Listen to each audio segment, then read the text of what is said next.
Hello, this is David from 15-Bit, and believe it or not, this is my third attempt at actually trying to do this vlog because it's been such a huge week that I actually need to order my mind and put things forward to you chronologically. First and foremost, we had to scramble this week at 15-Bit, the entire team. Dean, obviously, working very hard in his cave. We did a whole bunch of recording of existing gameplay that we already had. We combined that with Kyle Misko's new track, Nowhere, and we compiled the trailer.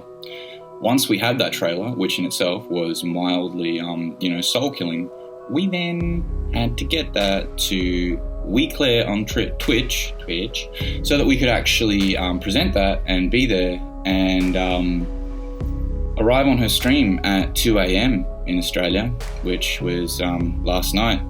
We were on there until, I left Dean's at 3:45. I got to sleep at about 6:30 a.m. I woke up at 1 p.m. and I'm drinking. So you can imagine how well this week has gone.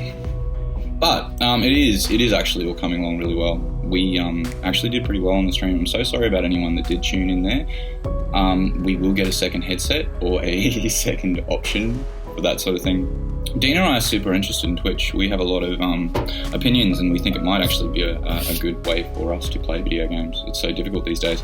I've actually had to force myself. I am playing the wonderful Shapeshifting Detective that contains performances from two of my mates, Rupert Booth and Anna Rosa Butler, the two I'm working with on this project.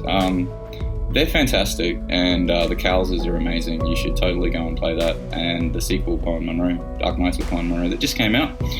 Also, huge shout out to Barry Aldridge. You are my vlog inspiration. You're the wind beneath my wings, not between my wings. That would be weird and creepy. Shout out to you too. Aside from that, look, the week in the life has just been utterly exhausting. The efforts of actually constructing a trailer, doing the style suggestions for it, actually having Dean go through it, and getting that all out of the way, that's all well and good, but it was almost nothing compared to another huge milestone for me, which was we've actually finished principal photography for Mike Ferrugia in Road to Nowhere, which is fantastic. I no longer need to look like this. This is actually a choice. I'm probably going to do something outrageous with my look. I feel up to it. I want to inspire myself for the next project. As anyone who caught our stream on WeClaire last night, we're totally looking to the future. We've got some big ideas, but first of all, we need to get this game out there. What else? I'm so fucking tired, guys. It has been crazy.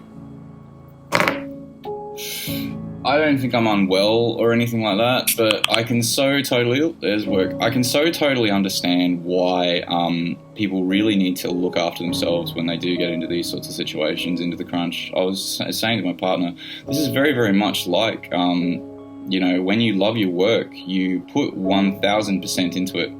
And I really do need to be careful that I actually take a bit of a day off after this so that I don't experience burnout. I know that Dean will be resting, probably watching some true crime documentaries or looking up creepy things or listening to 3 or 4 hours of Toto doing, frankly, amazing covers. So, we're all going to be resting up a little bit more this weekend just because we have to. We desperately need to. From everyone on the team, we had a wonderful contributions all around. Martin Barassa has once again proven that he is the amazing PR guy we always needed, as is his wife, Lawrence, who I occasionally sort of go to through Martin as a proxy and ask weirdly sexist questions that she always seems to get right. So that's a shout out to you, Lawrence. And aside from that, Lucas Straughtons has been wonderful. He's getting our Puppy Eyes podcast episode 2 cut with my suggestions. There really wasn't an awful lot much. As you can see, it's been a week. It's not easy. This sort of stuff breaks your brain. Dean's being Dean. He's doing an awful lot of work. We've got Kyle Misko, our musical producer, getting some more content for us. A lot of big ideas being bandied about there. Over at Luminous, I'm also continuing to release... There'll be a demo coming out probably in about 4 or 5 weeks, fingers crossed. And aside from all that, I honestly just need to chill and probably drink and maybe party. You never know. Party hard, people, in ISO. It's not about going out, it's about staying in hard. I love you all. You have a good weekend. Bye.